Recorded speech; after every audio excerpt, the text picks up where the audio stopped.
life you were like, this is what I want to do. I want to be, creating games. I want to work with that. I want to create the experience that I've had in the past years growing up. I want to create the same kind of experience to people right now. What actually sparked you to Okay, do what you do so right now? I wouldn't call it like a spark. It was a very steady process. Um, Okay. I did change quite a lot of, I'd say, like fair amount of careers. I haven't gone to school for this. Like, yeah. Um, but currently, it's very important. Like I said, I really like games as a storytelling medium. And I think if you feel that you have a vivid imagination, it's very. Of course, you need a team. It's not very easy to create games on your own, especially the that we are creating, because you need to be able, like, you need to be do a lot of things. Um, but it's very rewarding to create these types of worlds, because it just feels amazing. But it's like like I said, I haven't always done this. I went to some programming classes. I haven't been to any like I'm the chief programmer behind the game. I'm also like the producer and the narrative designer. Mm-hmm. Uh, because we are two Bobbies. Like my colleague, who is the art director, is also called Bobby. He's the one that's more responsible for the visuals behind the game. Although we did know what we were doing when we started. It just didn't appear out of nowhere. Like I said, we are trying to emulate 90s cartoons and like maybe like Rayman, I would say, because Mark also doesn't have none of the human characters in the game have necks. Yeah. Um, and just a quirk that we decided like that's going to be quite interesting, because but keep the hands, because Raymond doesn't have any of his limbs. Like he has like gloves but and a head, but he doesn't have like neck or this part of the arms. But Okay. we decided to go with the arms and the legs, because why not? It's going to be too weird otherwise. Yeah. But oh, red alert! Red alert! Yes, we played that one as well. Somebody mentioned the red alert. Yeah. Heads up to Yeah. that. And also, there was a Dune game, like because it's recently popular, but Dune game back in the 90s. I didn't have a PC. I played it on my uncle's PC, I think. Just about collecting spice out in the desert, and that I don't remember what it was called. Alrighty, well, what sort of player experience were you aiming to create with Marko Beyond the Brave?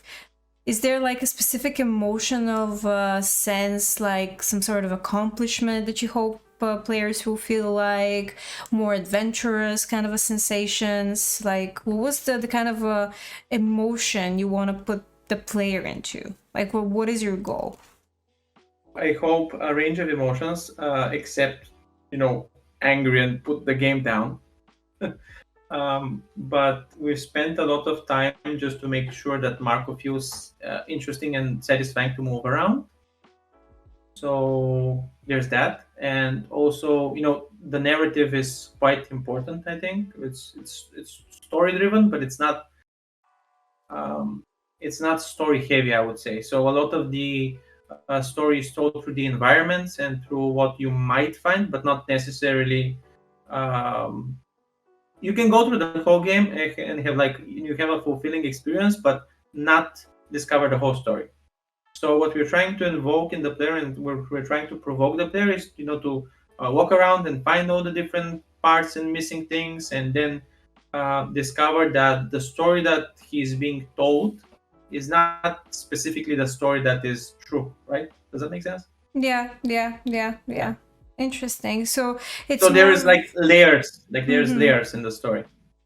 That's interesting. So basically, those layers keep the emotions on a different level and basically shuffle around them. Keeps you more adventurous, more curious how the story is gonna unveil, etc. That's So it kind of. was a very important thing, actually. Sorry to interrupt No, you, it's that we okay. had, um, and I think it's quite important, is we are trying to make it enjoyable for people who are not familiar with the source material. Hence, when some of the big Slavic folklore, Balkan folklore fans are sort of turned off because it's not precisely what they imagined. We're trying to make this easily approachable for people who are not familiar with the source, uh, and I think that that's fine. But the point is to be enjoyable for all the players, even if they're not familiar. But if you are familiar, you're going to like if you get involved in it, and if you read about it, it's going to be so much more interesting, right? Yeah, yeah. What about the music? Is it intense or more calming? Oh yeah. So the music is something that we are super proud of. Our composer is simply amazing.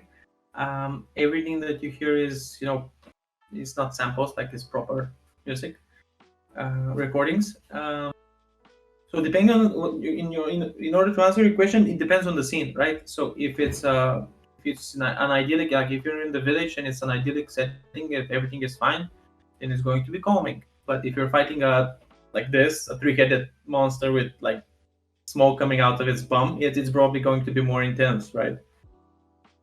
Yeah, yeah, yeah. That makes sense. About the controlling, is it like simple or there would be many keys? And that would be more, will it be more stable for mouse and keyboard or controller? Like, I don't know how to ask the question in a different way. I don't know if Yeah, it makes I get it. sense. So it's definitely we're making this with the controller in mind. So definitely, like the mouse won't do anything.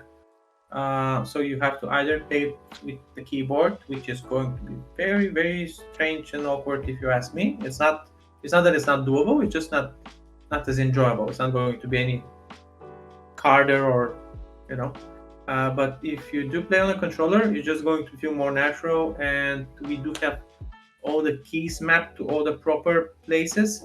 So it's how we intend for it to be played. Controllers aren't that expensive, so maybe get one. Yeah, thank you. Thank you for answering that. Decreased advantages? Why would the mouse and keyboard user will get a decreased advantage? Like for certain games, maybe, yeah, you're right.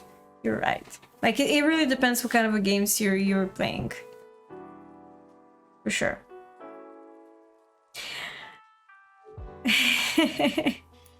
A very short experience playing Overwatch on a PlayStation.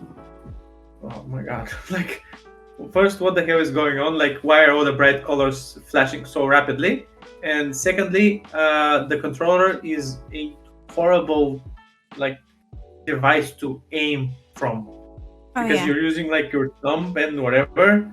I don't really play any shooter games, like other than I have played some, but I don't enjoy them that much. But definitely shooter games on a control, I don't understand. Like there are people playing it, just not doesn't feel very, yeah.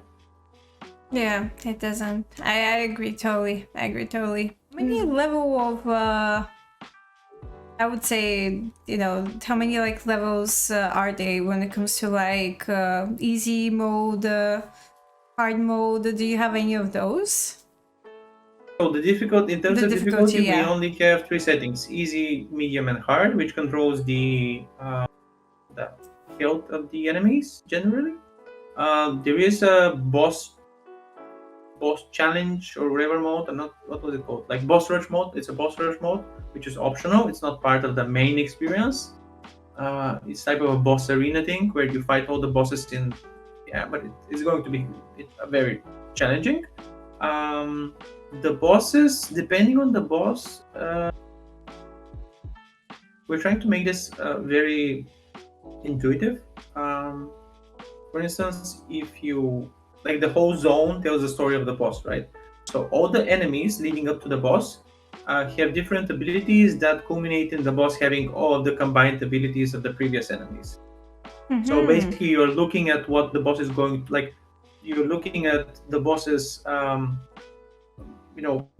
play style or ability types and whatever before you're going to him. So you already know what you're supposed to sort of do. When the boss does A, you're supposed to do B or whatever.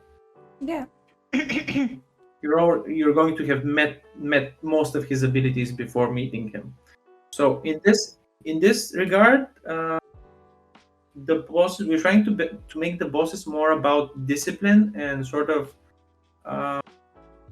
Apparently, the first time we did with Vashko with the black boss with the that looks like a cook, sort of like too hard. It's basically most about discipline, of dodging all his skills and just methodically damaging him enough in order to go to the next phase or just kill him, than just being straight hard or whatever. It's we're trying to make it fair, but hard but fair, sort of.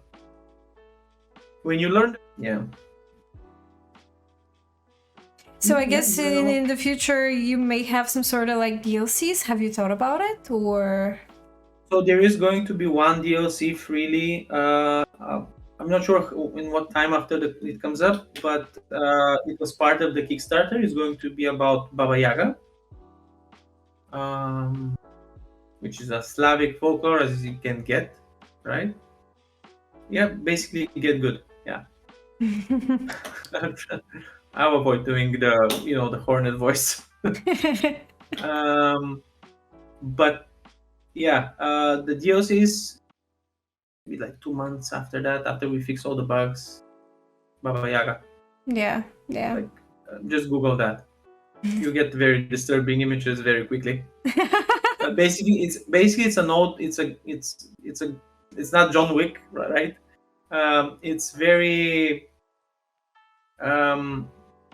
it's a sort of like folklore mythological type of grandma that eats children, lives in the woods, and her house is basically standing on a chicken legs. But also, back in the game, can you tell us a few parts of the mythology you cover in the game? Just like an example. Slavic, like I said previously, Slavic mythology is very hard to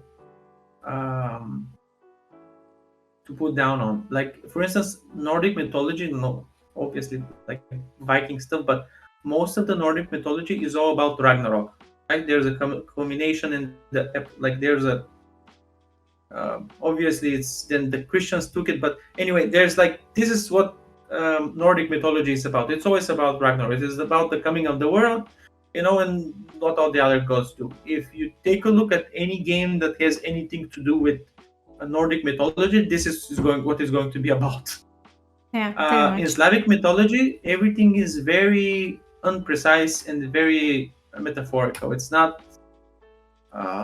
It's not the spin down, and it's not because like Slavic peoples back like didn't have any written languages, so everything is very. It's very strange. It's like if you go from even Marko, even Krali Marko, who is based on a more recent folklore person or whatever tales, which is like from 500 years ago, not 1,000 years ago.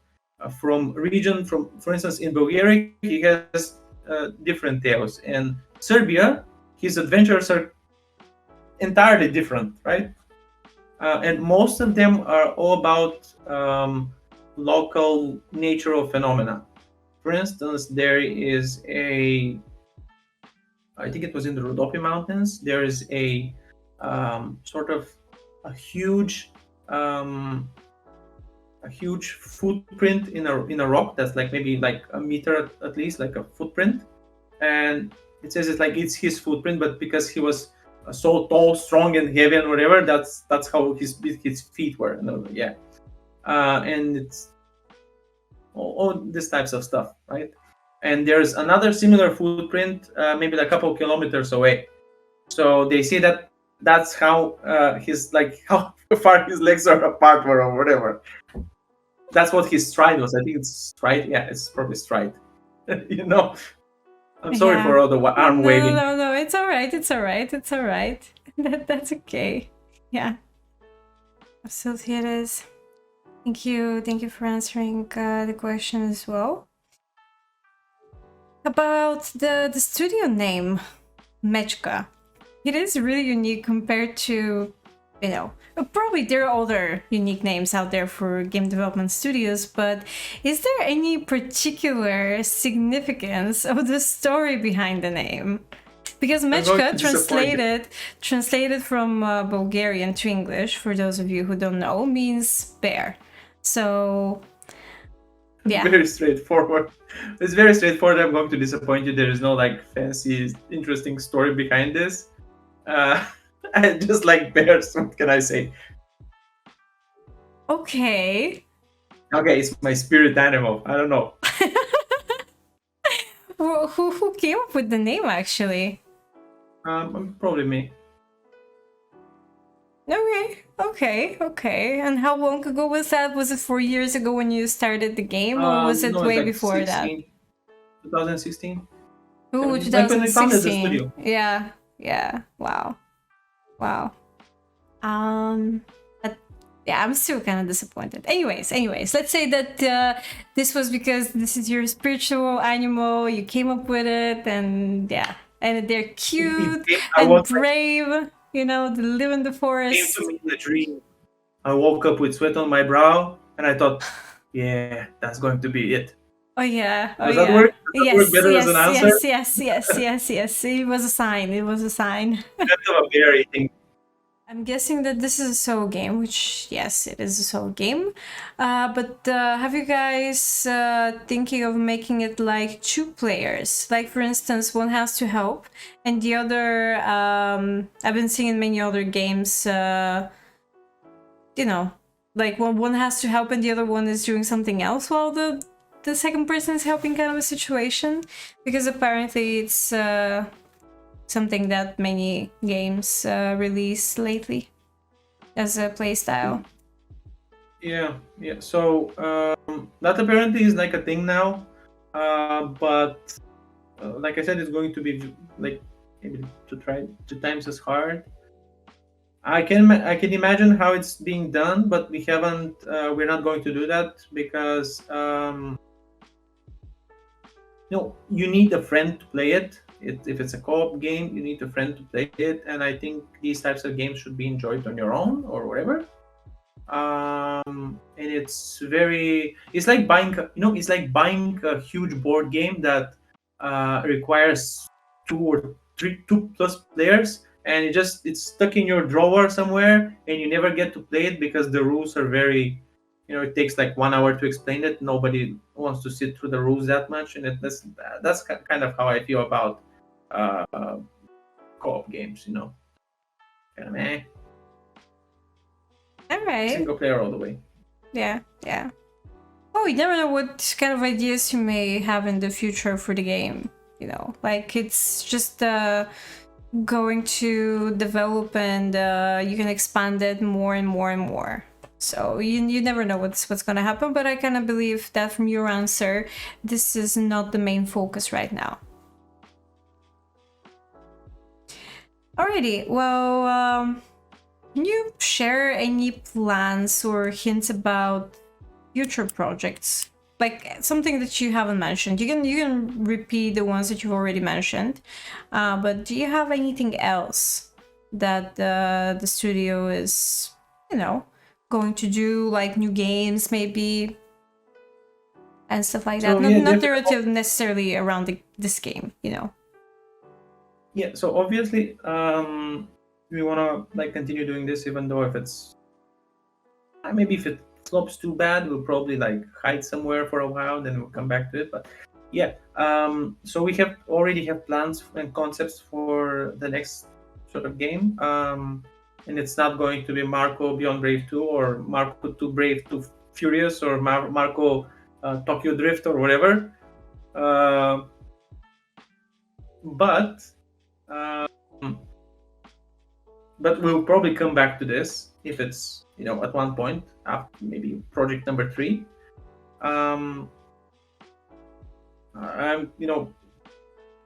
Yeah, it. Marko too brave to mustache. Yep, that's it. Too fast to Marko. Too fast to mustache. Oh my god. But it's going to be a 3D game. We've already started doing some concepts on it. It's going to be very different, but we are trying to keep the art style, most of it, even though I said it's 3D, but bright colors, this type of visuals, because like I said earlier, I hate the realistic types of games, not because there are just too many of them and they look too similar, and it kind of takes away from the creative. And in order to tell a compelling story, you need to have compelling visuals, and not just like, if it's realistic, it's kind of boring now, doesn't it? I don't know. I At mean, least for me. yeah, yeah. I mean, it's For kind some of cool, people, yeah. but at one point, like, it's kind of bad if you're watching a streamer play and you cannot tell immediately what game it is, right? Yeah, because of the style. True. The And it style is kind of, you also can only, signature. if it's realistic, you can only make it look that good, and in the end, you're going to be as close to reality as possible, and it's kind of immersion breaking, at least for me. So we're trying to keep the art style, but in a 3D, and that's all I can say.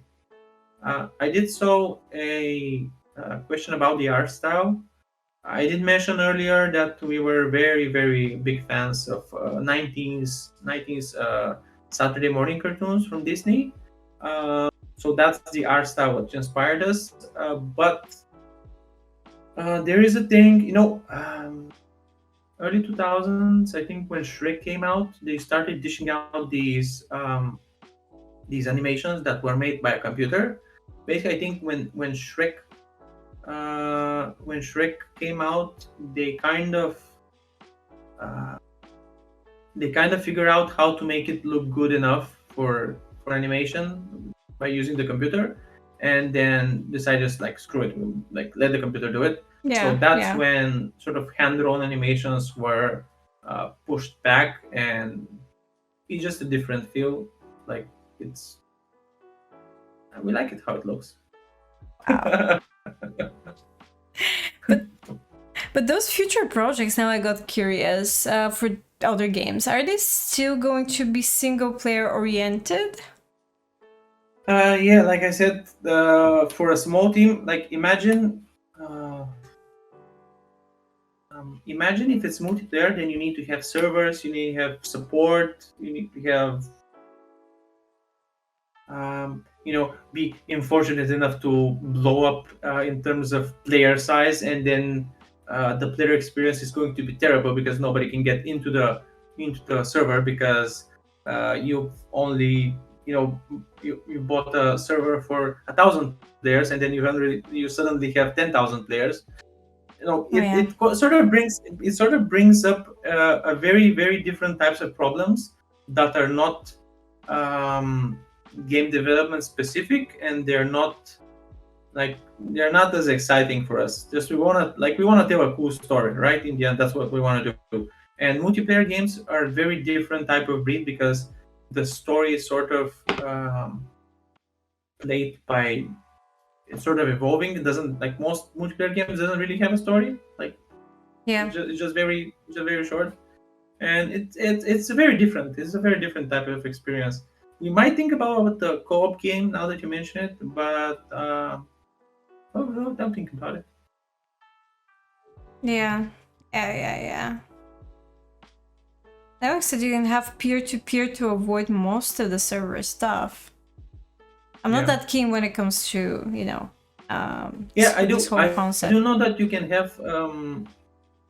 Sorry, I think I have like a delay, so I keep interrupting you. No, it's okay. So yeah, peer-to-peer, you can have peer-to-peer, but then again, you need to have like, in terms of game development, you need to have like consistent level streaming, so all the players are in the same place at the same time, and it's not like lagging and whatever.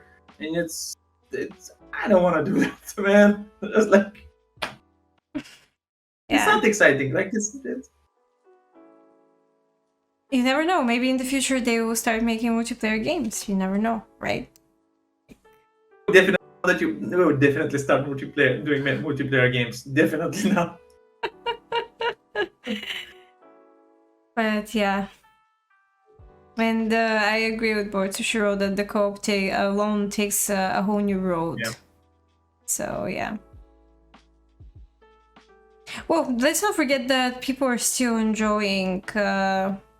I kind of feel like, I don't know if I've seen some statistic online whether people tend to enjoy more multiplayer or single player games. Because I kind of feel like the single player games is way more enjoyable experience, because multiplayer leads to more toxicity, extra stress, and what else not. Yes, definitely. People are horrible. Yes. Definitely.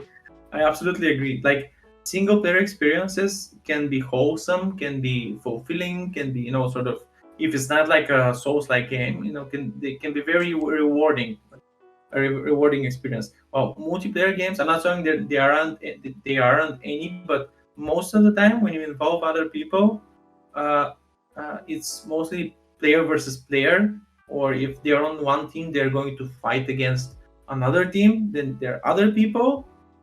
So yeah, it's Absolutely. very easy to go sour. Like the experience can go sour very fast and very quickly, and it's just, yeah, if you want a good story, go single player. Exactly. Yeah, yeah, yeah. And to wrap it up, like, what is the advice you're gonna give to all the rest of the indie game development studios out there, or even people who are low-key passionate and want to follow your steps and create games? Don't. Just don't. Yeah. Sorry about this. Yeah, no, definitely don't.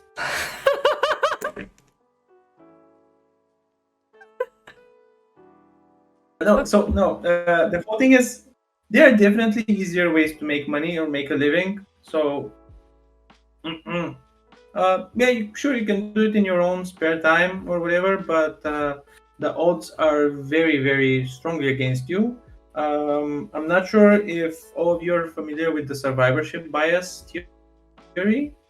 Do we have more time? I think we have a Yeah, couple more yeah, minutes. we So have, yes. I'm going to tell you a story during World War II, when the British planes came back from bombing Germany or whatever, fighting the German pilots over the channel.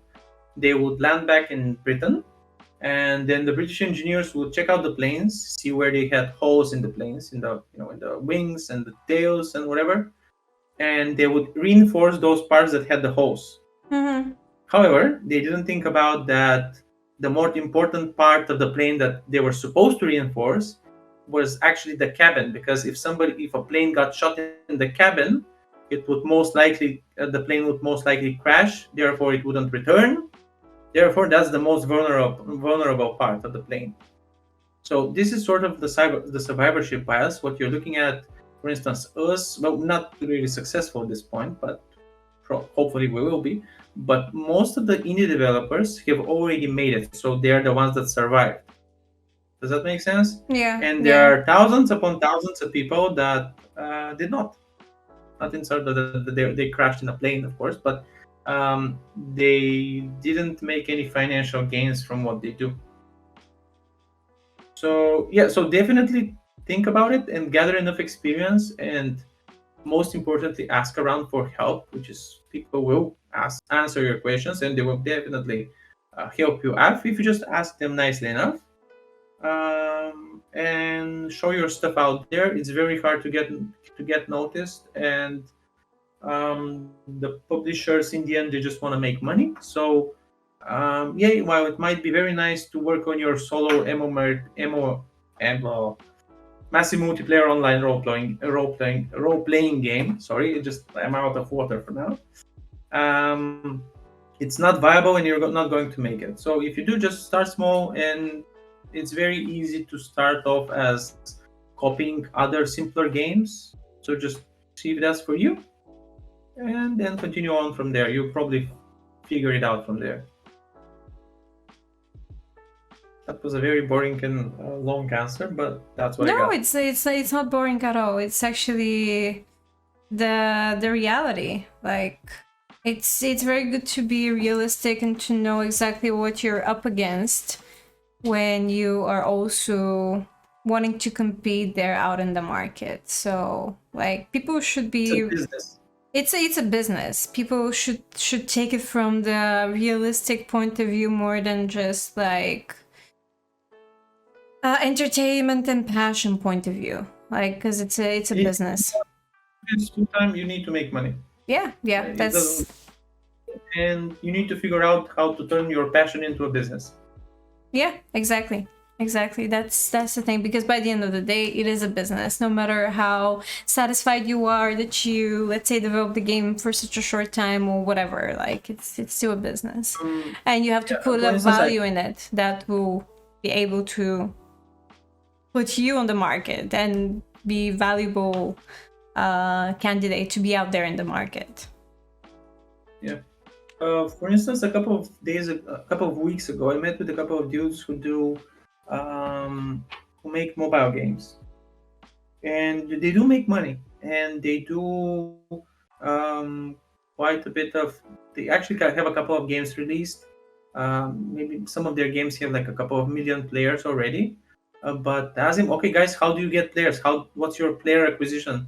And they Yeah. had no idea what does that. They just like basically looked it out. Oh, I mean, like that's great, but it's not a reliable strategy. Yeah. Yeah. I don't know if it's sometimes because it just works somehow, or I don't know, like it's... Well, in some cases, I guess you can't really explain those kind of stuff, but still, Yeah. it's... You gotta be aware of those things. Make- Or at make least get plans, someone make- that can. Yeah, it's very important to make plans and make very realistic assumptions about what you do. So as long as you have a plan and you know what you're doing in like short to medium term, long term it'll probably sort itself out. If you have like a long term goal but like very far ahead, you just need to break down how to get there, and you most likely will. Like if you can imagine, I believe I'm a strong believer that if you can imagine something and if you can imagine the way to something, you can get there. Like Yeah. That's for sure. That's for sure. That's for sure. Chat, any other questions? Though this was the closing speech, but like, do you want to add something or? But it's the truth, Robert. It is the truth. It is the truth. And I'm really happy that pineapple on pizza. Okay, what about the pineapple on pizza? is sushi on pizza. Like yeah, no profanities. All right. Well, I want to say thank you so much for being my guest today. It was really fun. I had a lot of good experience throughout the stream. Oh, we're gonna do that. Wait, I cannot do it properly. There you go. I usually do it like this. So yeah, thank you so much for being my guest. Thank you so much for presenting the game. And I wish you best of luck throughout the Gamescom next month. If I am able, I will do my best to see what I can do if it's not too pricey for me to come. But I will for sure see you on Station Street Festival. And also, and Bobby, thank you so much for being my guest. It was a lovely experience. For having me. You're welcome. And Nice meeting you again. Thank you so much, and I'll see you soon again.